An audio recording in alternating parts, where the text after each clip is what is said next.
Hello hi नमस्कार ओडिशार सबु सिने प्रेमी भाई और भौणी मानू आम ओडिया सिनेमा चैनल को स्वागत करुचे। अभी मजा आएगा ना भिड़ो। आज कथा हवा साप को नहीं तैयारी होइथिबा किछि ओडिया सिनेमा विषय रे। एहा होछि एहार पार्ट 1 वीडियो।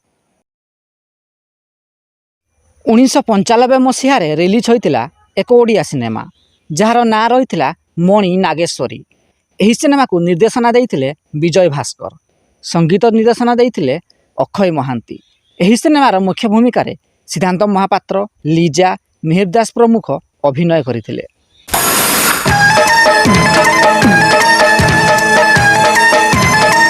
एही सिनेमाटी सेही समय रे सुपरहिट होइथिला। तेबे एहार पार्ट 2 वीडियो जदि आपण माने देखिବାକୁ चाहंती तेबे कमेंट बॉक्स रे पार्ट 2 बोली निहाती लेखंतु। जदि वीडियोटी पसंद आस्ताई तेबे लाइक, शेयर एवं चैनल टी को सब्सक्राइब करंतु।